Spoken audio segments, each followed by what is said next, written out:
So this weekly show, as I mentioned, Bitcoin Builders is powered by Arch Network. I'm Brian from the Arch team. Arch is a performant VM and decentralized verifier network built on Bitcoin's UTXO model. Developers can leverage Arch to deploy composable DeFi apps using Bitcoin. No need for wrapped BTC or deposits. You never leave Bitcoin, and you sign regular Bitcoin transactions to swap, borrow, lend, and access yield from your BTC holdings, all powered by Arch Network. So this weekly show, we generally dig into builders and what they're building, but from time to time, we talk about various topics around the Bitcoin ecosystem and especially affecting Bitcoin as a whole. So on today's show, we're going to be digging deep into this whole topic of filter wars. And I think that, I'm kind of exaggerating a bit about like the whole war aspect, but there is a resurgence of debate recently. I think everybody has probably seen by now, Adam Back made a post about JPEGs in the chain, and Leonidas had responded to that. Yesterday, there was quite the debate that happened on the Ordinal show, and we're really just hoping to continue the conversation and add some, alignment, I think, with the multiple perspectives, or at least that's the goal. So thanks, everybody. We're joined today by a great panel, Jameson Lopp, Shinobi, Donnie, and I think Leonidas will be joining shortly. And then Charlie, thank you for jumping up here, Charlie Spears. Thanks for coming, guys. So glad to have you all here and excited to get into the conversation. I think first, I just want to start with introductions. We'll give everybody a couple minutes to introduce yourself, brief background, and maybe a little bit about your perspective on the topic of, Bitcoin uses beyond just monetary transactions or money and filtering, or even, dare I say, censorship of certain transaction types. I think that we can say that no one here on the panel is kind of on board with supporting that latter sentiment of censorship or even filtering. But for the former, I'm really curious to hear everyone's perspective toward putting Bitcoin to use and using Bitcoin. So no particular order. I mean, I can call you out. I see right next to me is Donnie. So Donnie, why don't you unmute and go ahead and we'll just kind of go around. Hi, Brian. I'm Donnie. I am the caretaker with Femojis, and I was brought into the Bitcoin space by an emerging interest in digital assets. I think Charlie likes this story. Maybe it was Shinobi who said it last time. My girlfriend's ex-boyfriend brought up XRP once when we were all hanging out. And then I was like, that sounds stupid. So I bought some. And then I just kind of I became obsessed with what it was and why people were obsessed with it. And it brought me into, I don't know, Neo and ontology, and then into Solana NFTs and blah, blah, blah. Basically just doing the fledgling explorations of what a blockchain is, what a ledger is, why people might want to use it, what we might use it for in the future. And, NFTs are fun. And they brought me into the ordinal space, which ignited my interest in Bitcoin, which prior to that, I thought it was just kind of like the ocean. Like it's something you walk by, you respect it, you don't really need to do anything with it. And the ordinals protocol really opened that up for me, and it opened my eyes to it and made me want to dig deeply into it. So now I'm like obsessed with Bitcoin. And I think that's the relevant background for this.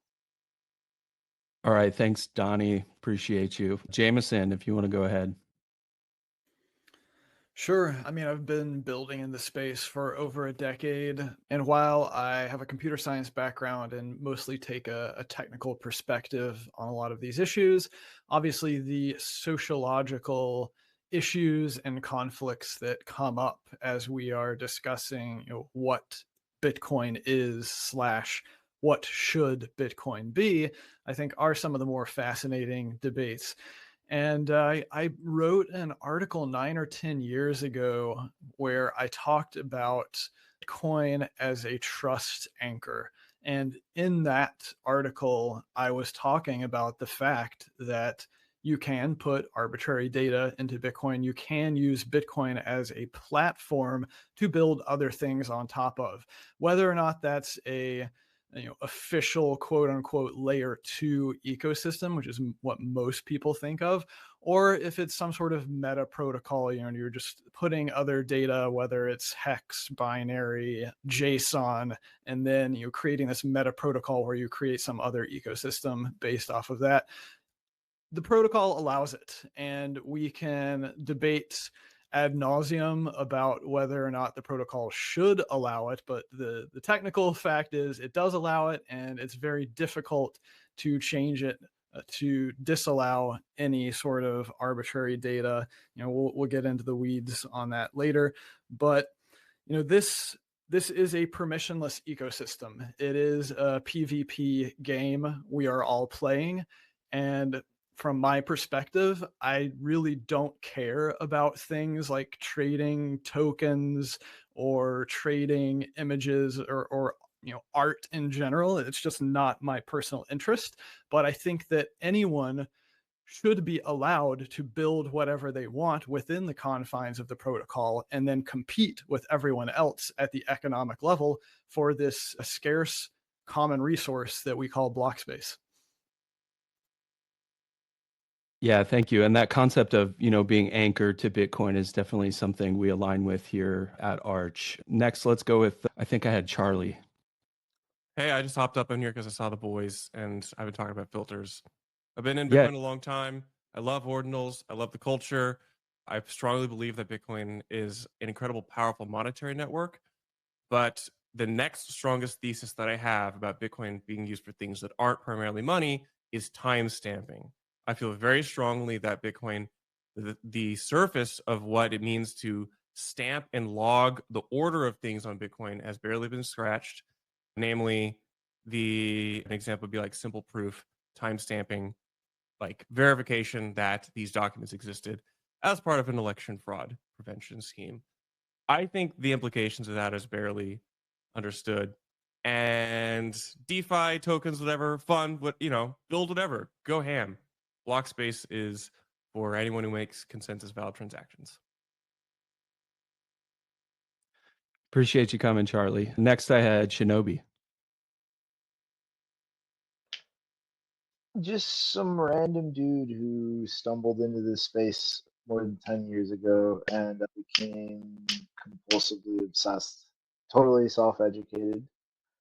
Pretty much everything Jameson said about trust anchors and other systems on Bitcoin, I completely agree about. And I've honestly spent most of the last 10 years thinking a lot about systems like that and how they can be built in a more incentive aligned way than a lot of the kind of parasitical shitcoin systems that have anchored into Bitcoin that way handle things. But I also think that most of everything the ordinals people do is completely stupid and fucking retarded, but not as retarded as filters and trying to engage in a campaign to figure out how to censor Bitcoin transactions while in a state of complete cognitive dissonance about the fact that that's what you're doing. Yeah, I couldn't agree more. Like this whole concept of like free use, comes to mind there. But I'm sure we'll get back to that topic more later. But appreciate you joining. Next, we'll go to Leonidas. Hi, I am Leonidas, and I appreciate you guys inviting me up here today. I'm also pretty passionate about just like blockchain technology. I think blockchains can be used for more than just the monetary use case. And Bitcoin is the largest, most secure, most decentralized blockchain. In short, it's by far the best blockchain. And I think there's a lot of use cases for blockchain technologies that are, financial primitives, DeFi primitives that go beyond just the monetary use case. And I would like to do a lot of those things on the most secure network and inherit a lot of great properties from the best network. And not everything is going to be a fit here, but I think there's a lot more than just the monetary use case that can benefit from the Bitcoin network. And I'm working to build those things and help encourage those things to get built here. Yeah, thanks for coming. And we'll definitely be getting into that topic of, what are these things that we can do and putting our Bitcoin to use. And I think that we all agree that we want Bitcoin to remain open and permissionless so that we all can continue to use it and build on it and extend what, how far we've come. So let's dig into the topic a bit more and talk about how, these multiple uses can be better aligned. And I want to sort of take it in two parts, at least for that topic, starting with Bitcoin Core and just talking a little bit about Bitcoin itself. And then from those multiple perspectives, we'll continue. So starting with what I'm calling Bitcoin Core, but really, I guess I'm meaning the consensus rules of Bitcoin, what can actually make it into a block in terms of, it's open permissionless use. Anyone can submit a transaction to the mempool. And ultimately, if you pay the fees for block space, then you'll be rewarded and settle on Bitcoin. So, and continuing the development, we want to continue all of this development so that we can use it, as I mentioned. So what are some, first question, what are some things that we can be focusing on to improve Bitcoin itself for some more optimized use for all of these multiple uses? I would maybe posit a bit that even just starting with changing as little as possible, keeping things working the way that they're already working is a good start. But what do you guys think about that whole topic about building around Bitcoin and making it better for the ways that we want to use it? Shinobi, you can go ahead. Well, I think it comes down to no matter what your use case, effectively what you are trying to do or want to do to scale an individual use case is just compress your footprint on chain. And that's going to have wildly different engineering requirements depending on what you are trying to compress the footprint of. Like, for instance, look at like transactional use, like actually spending Bitcoin and moving it around. Like, you first of all need a scalable way to share ownership, which we actually didn't have prior to Taproot and Schnorr signatures because there were hard caps at, depending on the explicit script type, like 15 to 20 participants in a multisig. It wasn't until Schnorr multisig that you actually scaled that to the point where there is no limit. You're just making the signing process harder to coordinate the more people you have. Like, you need conditional enforcement on like how coins are being spent. You need covenants so that once a group of people make that multi-sig to share ownership, can actually like commit to and enforce different ways of dispersing or moving those funds around based on the ever-changing agreement of how is this one UTXO split up. You need all the tangential like application layer, network layer, like coordination mechanisms figured out and solved for, and ways to deal with disrupting parties. Like you need that entire massive like stack to all have the prerequisite pieces wherever you need them, whether the consensus layer or just implemented to integrate into software, and actually cohesively, coherently glue them together so that they make sense to a user. Now look at something like proof of existence, timestamping. You just need to be able to shove 32 bytes on chain. That's it. Merkle trees scale infinitely. Like that's scaled. Like it's solved. Like you look at something like NFTs and like inscriptions. They're trying to compress the footprint of whatever data or information they're inscribing while not losing fidelity. And that can only be pushed so far. There are informational theoretical limits to how much you can compress information without destroying it. Like, it needs to be actually recoverable to full fidelity, or you haven't compressed information, you've destroyed it. And all of these different use cases have wildly different ultimate limits to their scalability, different tools and changes the protocol needs to make to facilitate their scalability. Like, they're all wildly different. But at the end of the day, any user of any use case, scaling just means compressing your footprint on chain. Yeah, and I do want to come back to that topic of limits also, but you're bringing up the topic of multi-party ownership and trading in ways beyond, or at least the ability to trade in ways beyond just person to person. And anybody else, feel free to jump in on the topic. But ultimately, let's start with what's stopping us from doing that now, just to establish that, and then how can we get there? Or what are some ways that we're already working, to push that forward? Well, I mean, a lot of this comes down to game theory and incentives. And so, to give an example of one of the cruxes of the drama over the past few months was Antoine Poincet proposing this change as a result of a conversation that he had with people at Citria who are building, layer 2 rollup, and it has this one particular edge case for essentially doing like fraud proof dispute resolution if things go wrong. And Antoine learned, this edge case is basically working around the current op return relay rules in order to be able to do what they want. And as a result, they're creating these sort of UTXOs, or at least in this case, if they hit it, it would be creating extra UTXOs because they have to put the data there instead of putting it in op return. And this is what concerned Antoine, because he was like, this is silly. It's bloating the UTXO set. And if we just let them put it all in op return, then that would be cleaner from a system perspective. So, the incentives and the game theory were there, and Citria followed it. And this is where the job of being like a protocol developer and trying to think through all of the crazy things that application and meta protocol and layer 2 developers might end up doing is really hard. You can't possibly predict everything that everybody is going to try to do. The best you can do is try to remain aware of what's happening in the ecosystem and make adjustments that seem sensible when you see behavior that you believe could be coaxed in a better direction.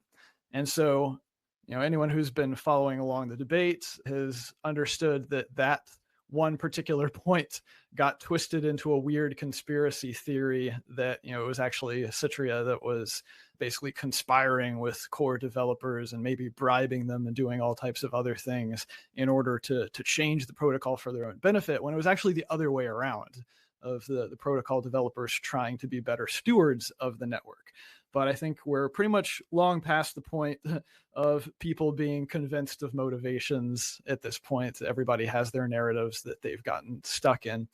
And so when I try to look out further into the future and see all the different possibilities, some of the things that concern me are the fact that protocol development has really slowed down. We have a number of proposals out there that could be beneficial for developers to incentivize them to build other layers and move more stuff off the main chain, do stuff on other layers that would then have better properties to them to be able to peg in and peg out without having to give up security and basically trust either a single party or trust a federation or what have you.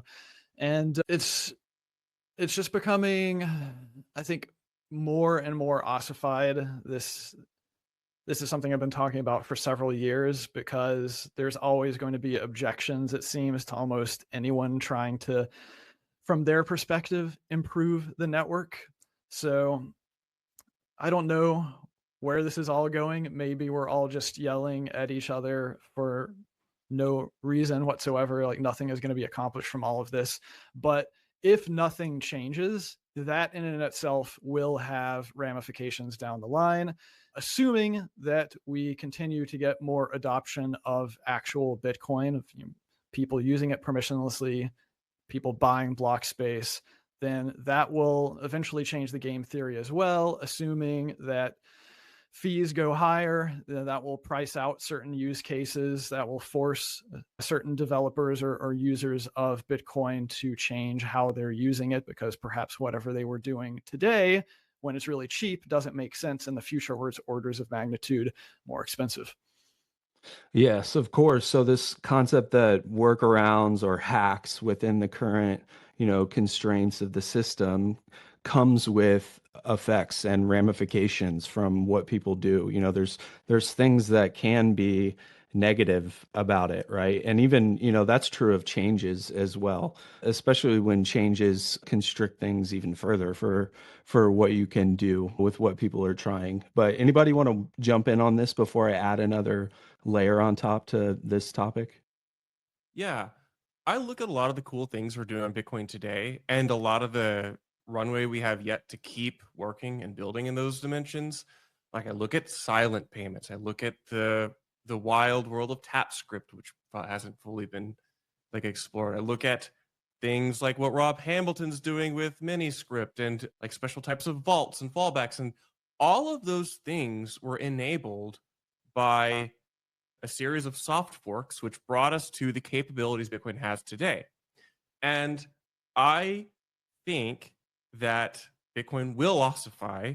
And when it does, we will have no more opportunities to add things like that to Bitcoin. And it's kind of this rhetorical question, like you're traveling through a small town, they say take a left at the last stoplight. How do you know which one's the last stoplight? How do you know Bitcoin hasn't ossified? Well, you can't know. And so I think we have hopefully a window, which is still open, to add some of these changes. And I think, unfortunately, we've lost some of the vision and the magic that got people excited about Bitcoin very early on. And a lot of that excitement was maybe not like totally reasonable about what Bitcoin should or could do, but that got people into the ecosystem and involved in Bitcoin. And so I'd like to continue that.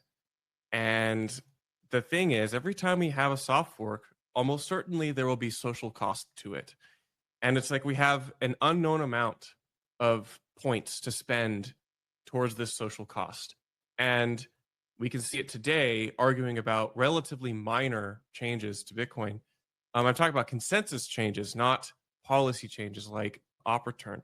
Now, op return is like one of these small, like stumbling blocks, which create further drag and deteriorate our ability to coordinate, I would say, more meaningful changes to Bitcoin. So, yeah, this is where my head's at.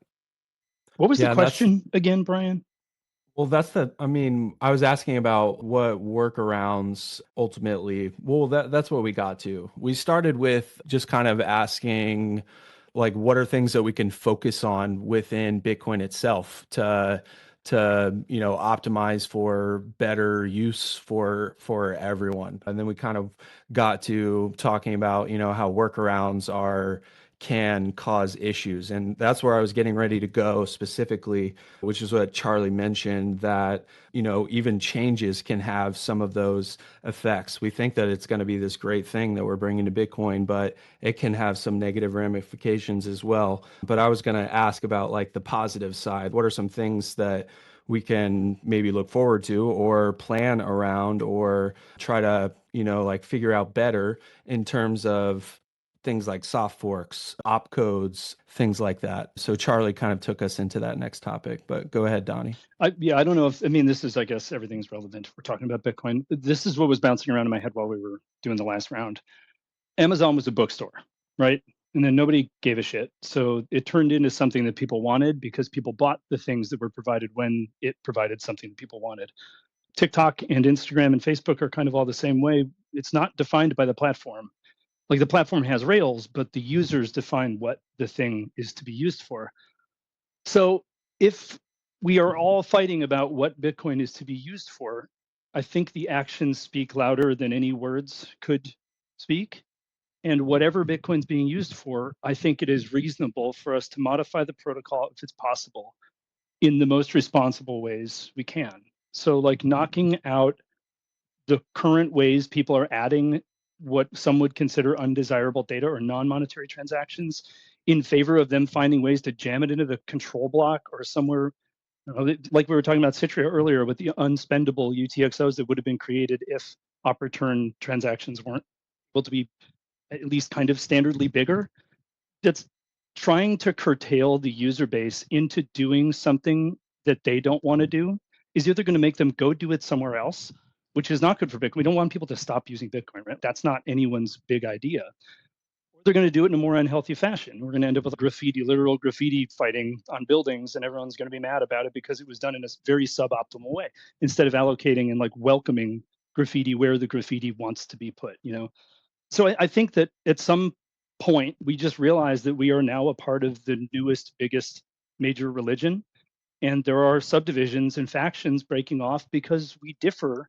I mean, really, we fit all the criteria to the disappearing founder who might come back someday. Like, it says Christianity all over it, and now we have these like zealot minority factions who are screaming and fighting each other. It's a war. Wars are fought differently now, but this is a series of religious wars that I don't think either side is going to win. We're all just going to operate the way we can where we can. And it seems absurd. I was hearing a lot yesterday on the space. I was hearing a lot of talk about like how we don't have permission to do this thing because it doesn't align with the way that some person once decided this is supposed to be. I mean, I could do this for an hour. I'm going to shut up now, but I feel like laying the foundation for this being something much larger than the intricate conversations we're having, I think is helpful. Yeah, I mean, this is why the sociological aspect is so fascinating to me. But this conflict is different, at least so far it is different. And I had a post about this just the other day where essentially I said, look, you have two things that you can do in Bitcoin. And Balaji Srinivasan in 2013 gave an amazing talk about voice and exit. And that is really what applies here. You know, this is crypto anarchy. It's not a democracy. Your choices are voice or exit. And so we're currently in the voice stage with this debate. And I think that the only real question in my mind is whether or not the opposing side, where I would argue voice is not working in their favor because the technical realities are not in their favor, will they get to the point where they decide that they will choose the option of exit? That's hard to say. I'd say we're really, really far away from that actually happening. But if anyone was around during the scaling debates, it was years of voice and arguing before exit finally happened. I guess you could say we have been arguing about spam in some sense for about a decade, though it's really got kicked up a notch over the past few years. And when I then try to survey the landscape of all of the participants who are currently voicing their displeasure, I just find it very, very difficult to believe that they have the economic relevance and the technical wherewithal to actually coordinate an exit. But you know, they're more than welcome to do that, and we've been trying to tell them that that is their only real option from a technical perspective for a while now, but they just don't seem to want to believe it. Yeah, it's interesting to me.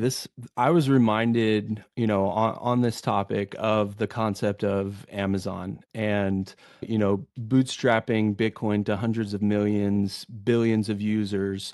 There's limitations that come to mind. And I thought of, Amazon, Jeff Bezos in his early interviews. Basically, they could build a much larger, much more efficient marketplace for their product, which just happened to start with books as a good first item to focus on because of the nature of distribution. If you have a physical bookstore, obviously you can't have as many titles inside of that bookstore as an online bookstore. So an online store is much more optimized for selling books, right? So bootstrapping your marketplace on that singular item was enough, right? Yesterday on the Ordinals show, I can't remember who brought this up, but eBay and PayPal and adding Beanie Babies in the mix is like the spark that lit the fire, right? So like considering all of the users is ultimately important, but thinking carefully about how to optimize for each user to be able to, exist and coexist are certainly things. And I think this is like a really important question. Like what are the considerations? What are the tools that they have at their disposal to be able to do these things to optimize for long-term success? Like some people think that there's things that need to be added to Bitcoin to enable some of those things, right? Like there's CTV and different topics like that.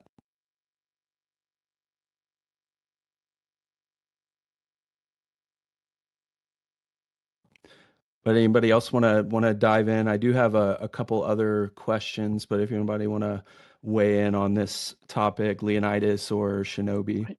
I just want to go ahead. say that you all pushed me to this. You made me do this. Yeah, Shinobi, what did you do? What is this? What did this? you do? What happened, Shinobi? You made me do it. You guys fucking made me do it. You guys finally broke him. It's we get to see it live on the spaces as the. Are you starting a new Bitcoin, Shinobi? Different Bitcoin? The information proliferates across the ordinals ecosystem. If you thought it got worse, if you thought it was bad, it just got even better. I mean, look, do you want to look at yourself in the mirror and be like, all day long, I spend my time like supporting a movement, and the leader of that movement is Luke Dash Jr. Not many people are going to want to. It's kind of like joining like a Craig Wright cult or something. He's maybe not quite that bad, but I think in general, like I personally love that Luke Dash Jr. is like the leader of that sort of movement, and I'm encouraging as much attention and not running as possible, and having him be the representative of that, because I think it's like a fast track to just fast forward that kind of argument to irrelevancy, because I think it's very hard for credible people to put their name behind the way he talks and all that kind of stuff. So I would imagine Shinobi might, obviously this stuff's complex, but I imagine probably, doesn't super align with just, having like super weird fringe kind of dumb people leading movements like that. I think it's probably not that fun to go be in that camp. It's the level of intelligence in the dialogue is not that high. Donnie, go ahead. Unrelated, but related to Bitcoin. We're talking a lot about like scaling and the block size wars and Lightning facilitating large scale use of Bitcoin as money. And what is Bitcoin money? Is Bitcoin supposed to be money? Yada, yada. Oh, is this what Shinobi was talking about? The Taproot Wizard PFP that he just put on? I just wanted to bring attention. I don't know when that happened. It just popped up on my phone. Okay, yeah, this is what he's been driven to. I like. You made me do it. It's a good look. I was admiring your profile picture before you changed it, because I don't know, I liked it, but now I like this one too. Welcome. Do you have a statement you need to make before I go off on a different tangent, Shinobi? No, just that you fuckers made me do it. All right, welcome. I think when we're talking about scaling and like the world using, because we all have this idea that Bitcoin is money now, and everyone should have access to this money. And it feels oversimplified to me, but maybe I'm just an idiot and I have different expectations, and I don't think every purchase of milk and cigarettes needs to be on chain or even done in Bitcoin specifically, because every time you spend US dollars, you're foregoing a purchase of Bitcoin either way. So I don't know, it all feels a lot more complicated than that to me. And it also feels, I was at ETH Denver, don't flame me for this. I was at ETH Denver last year and I got in a cab to go somewhere, and the cab driver was like, so can you buy anything at the conference in crypto? And I was like, it's funny you asked that. No, you can't. I mean, you can in a really laborious fashion at some register that no one knows how to check you out at it. And it wasn't Bitcoin, it was like Spork token or something like that. And I thought at that point, yeah, why does it even need to go outside of, like, why do we need to buy food with Bitcoin or with Ethereum for any of this to be legitimate? If you think about the way that currencies work, the US dollar is the operating token of the US government, or its economy rather. And the Japanese dollar is for use in Japan. You don't need to use the Japanese dollar in Mexico, right? Like that doesn't really matter. Even though it might be convenient, it might show power of the currency, but it's not like the point. The Japanese dollar doesn't win when you can use it in Mexico, right? Thereby, in my brain anyway, the Ether token is for use on the Ethereum network. If you want to do something with the Ethereum network, you have to spend or acquire and then spend Ethereum. And likewise with Bitcoin. If you want to use it for whatever it is you're going to use it for, you need to have Bitcoin to pay the network fees, right? So like, why does it have to be used this digital currency that's made for use in the Bitcoin network or in the Ethereum network or whatever, why is it that we've set up this, it isn't successful until we use it off that network? Like, why is this the time we're digging our heels in about it? And why do 8 billion people need to be able to use this network? I've been confused about that. I know it's probably contrarian, but like, I don't get it. And I don't see that as a sign of success. I don't know if I like fully follow what you're saying, Donnie, but you do harp on a point which is very important, which is almost this tautological topic of the nature of something is what it is used for. And we're in a really interesting place where Bitcoin right now is being used for multiple things, but a surprising portion of what the actual transactions look like on chain are from folks like us in this room. In fact, I would say, depending on the day, sometimes by raw, gross transactions, we are the dominant type of user behavior within your average Bitcoin block. And I'll just say, I have a lot of fun with that, but I don't think that particular type of activity is very challenging to the state. I don't think that type of activity is that disruptive to the existing power structures in the world. And Bitcoin, as this censorship resistant money, is extremely disruptive.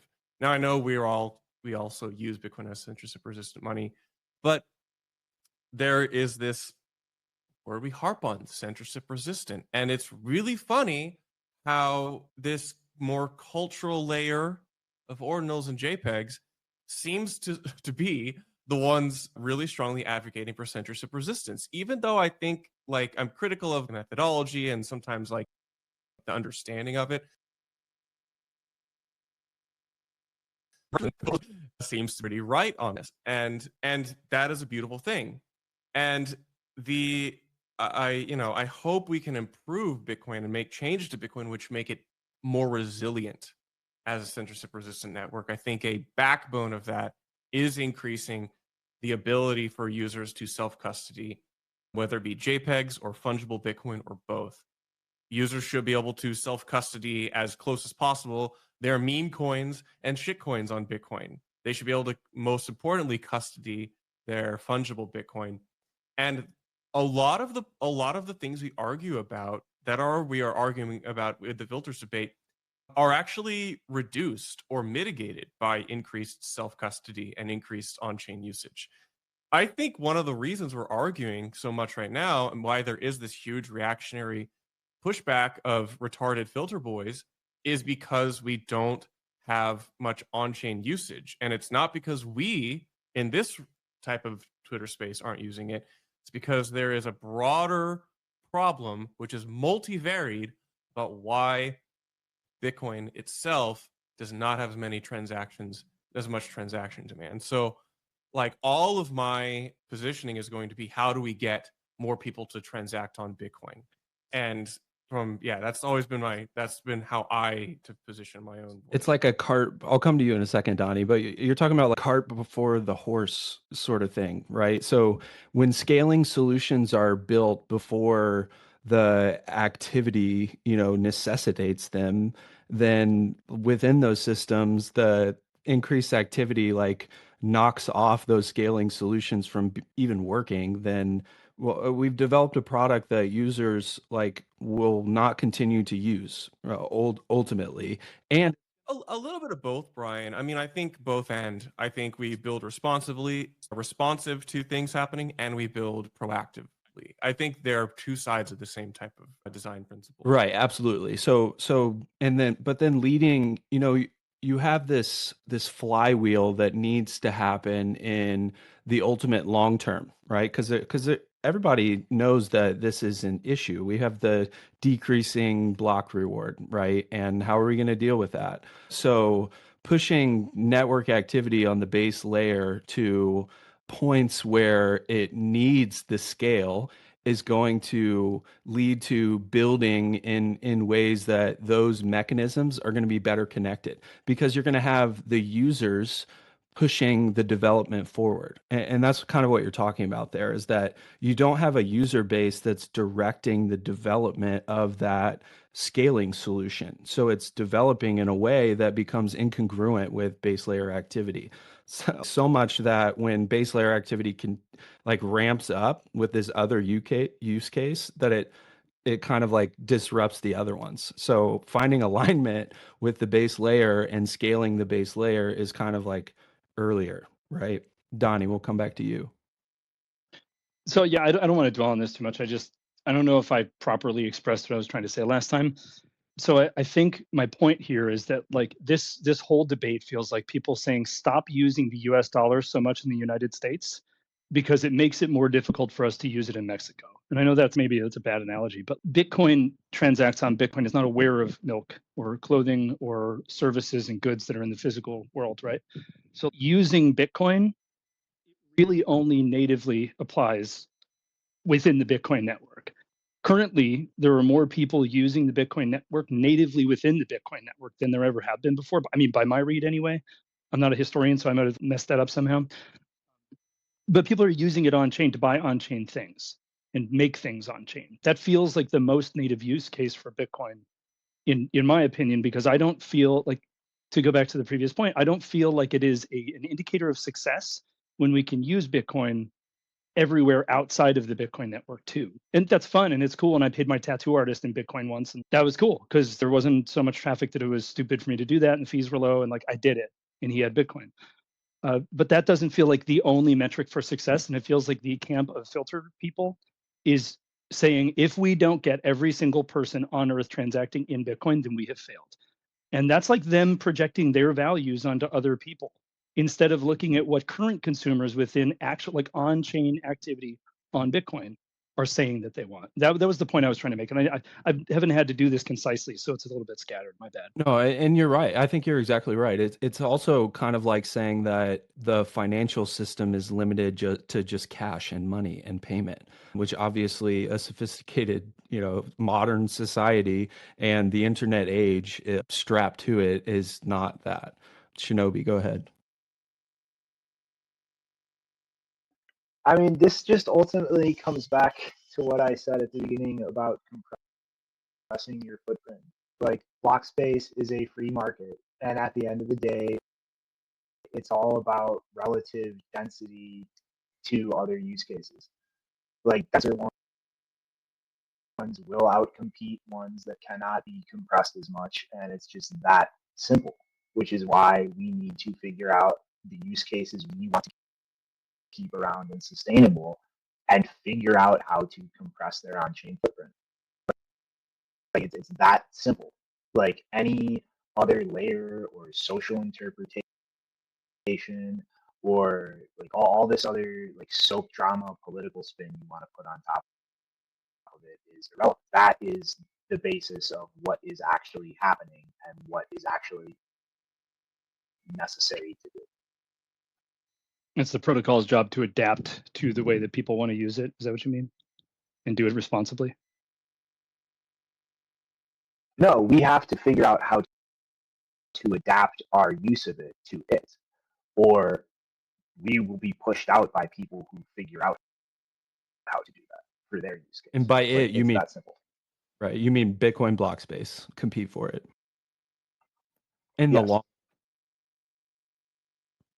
Well, I mean, part of the reason why we are at this point is because of the culmination of the scaling debates and people then reacting and adjusting to the reality that there will not be any promise that block space will always be cheap. And so then we had the institutionalization of Bitcoin, Suitcoin Summer, all of these other variables that have really pushed a lot of people to choose to use Bitcoin by essentially giving up their sovereignty and just holding IOUs through trusted third parties. And that is one way of scaling Bitcoin. I would argue that Bitcoin has scaled immensely via centralization and trust in third parties. And that's nothing new. Hal Finney speculated upon that, I think, in the first few months of Bitcoin's existence. before any of these more complex ideas around how to cryptographically and securely scale Bitcoin with layers and other systems even came about. But this has always been one of my greatest fears and has been why I've spent a decade working on and promoting self-custody, because I felt like, once again, the way that the game theory and the incentives are set up, human nature is that we generally choose convenience at the expense of all else. So it shouldn't be surprising that the vast majority of people choose the most convenient way of quote unquote using Bitcoin, which is via the number go up narrative and just trusting someone else to hold on to their IOUs that they expect will make them rich. Leonidas, Charlie, any thoughts here? I agree. Yeah, I mean, nothing to really add specifically here. Right. Okay. So I was just going to mention we've been going for about 50 minutes, 10 minutes left. We were going for about an hour. Definitely want to respect everyone's time here. So I think just kind of, rounding out that last 10 minutes, I really just wanted to open it up a bit more into the multiple perspectives. We talked a little bit about, like what it takes on the base layer, but I'm just kind of curious to go a little bit more deep into those multiple perspectives about like how can we specifically get to this point where we're going to have the proper incentive alignment for all of the use cases. So first, what are those important aspects, and then how can we get there? So some things that I have recognized as like vitally important. Unilateral exit is something that I think everyone wants, right? So there's these aspects of your experience as a Bitcoin holder and how you put your Bitcoin to use that are important on both the the underlying Rails side of things, and then on the application of how you build on top of those. So I was just curious, like, how do you guys see that whole connection, getting into some like multiple specific perspectives? We've got some different representations from around like the ordinal space, outside the ordinal space, different things you're all involved in. So we've got just under 10 minutes, so we'll wrap up with that question topic.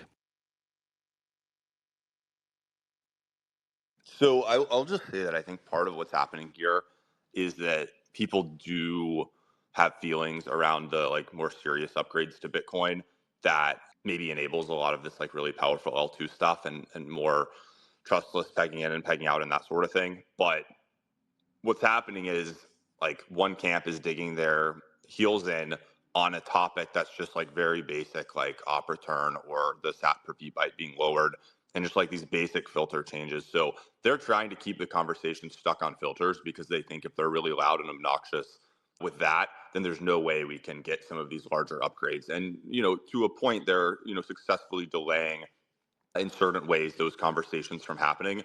But at the same time, I think they're also hurting their credibility a little bit, and maybe long term, maybe dividing what used to be a unified group of people into multiple factions that are not as strong when they're not standing together.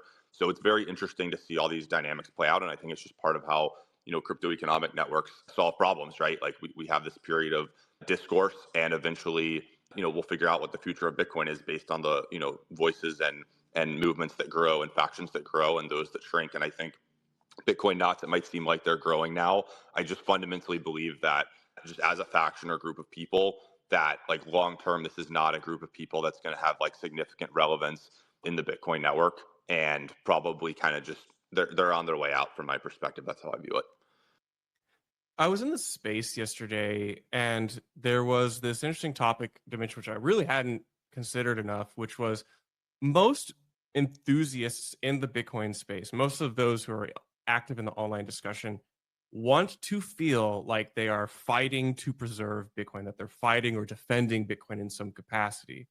And a lot of these are downstream of things we codified in like Bitcoin culture, namely the block size war, of the importance of running a node And I think we misconstrued running a node with defending Bitcoin. And that's not really the best like description of what that does.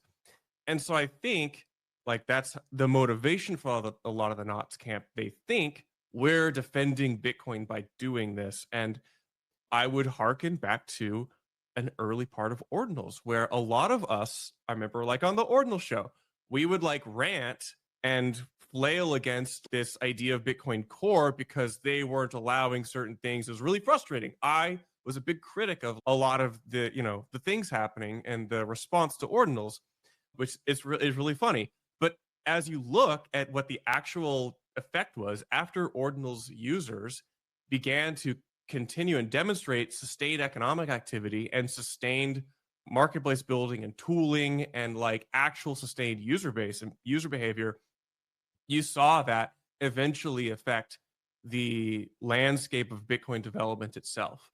And so like the actual things which change Bitcoin or are the biggest motivations behind people changing Bitcoin are what are the economically active users doing? And so, if Knots wants to try to filter, they have to become a much bigger part of the economic force of Bitcoin. And quite frankly, most of them are just poor.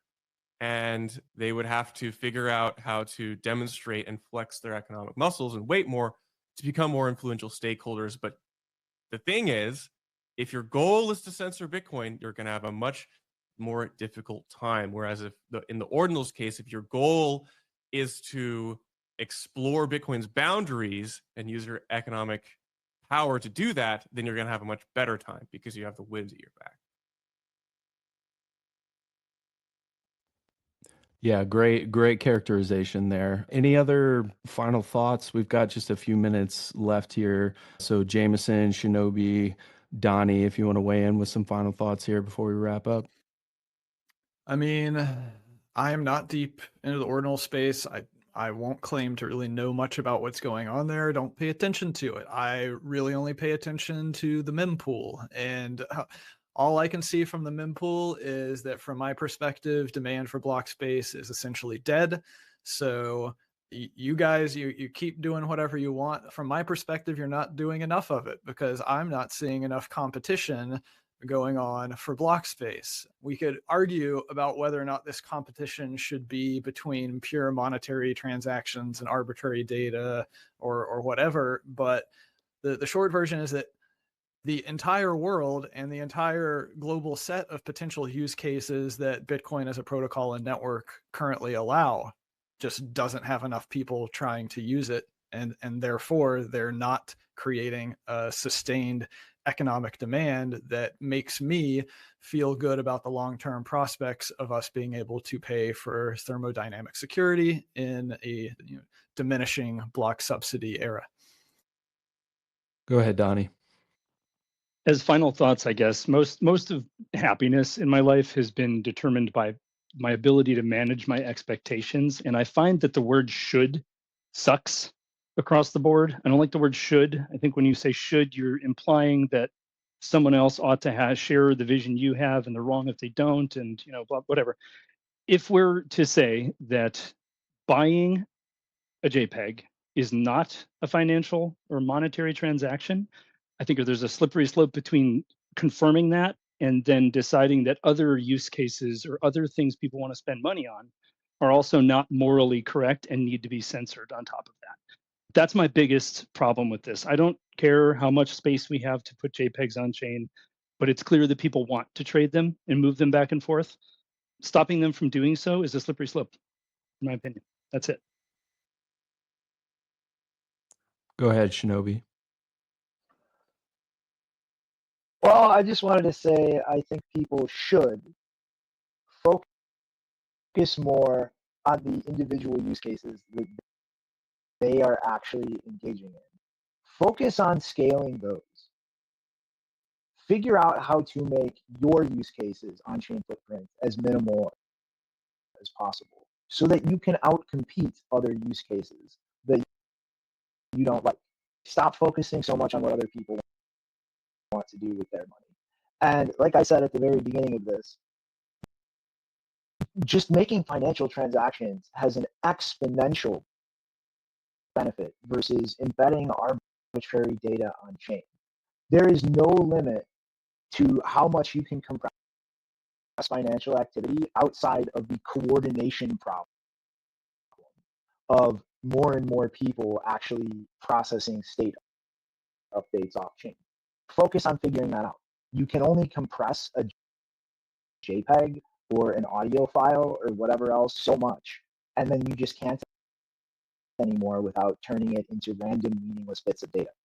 Like, you are at so much of an advantage competing for your block space as a financial user versus a JPEG person. Keep expanding that advantage. Like, why are you freaking out that other people are going to do something you have an innate advantage of? Do your thing. Yeah, couldn't agree more on that sentiment. And that's what we're working on at Arch, is enabling all of those different use cases while preserving the Bitcoin experience, staying anchored to Bitcoin and extending its use. So thanks everybody for coming and joining the discussion. A really great conversation. All of the listeners, thank you for coming. Hope you learned something. Go and share what you learned with somebody else, and let's keep pushing this whole thing forward and building Bitcoin together. This is the Bitcoin Builders Show powered by Arch Network. I'm Brian from the Arch team. We do this show every Tuesday at about 1 or 1:30 p.m. Eastern time. So come back next week. Usually we announce it and you can set your reminders. So we'll be back next week. I believe we're having Wasabi on, so a little teaser for our guests for next week. So make sure you pay attention, follow along with the main host. If you don't follow everybody on the panel, make sure you follow those and unblock them if you've ever blocked them before, so that we can all have conversations amongst one another. But thanks for coming, everybody, and hope you have a good, fantastic rest of your Tuesday. You too, man. Thanks.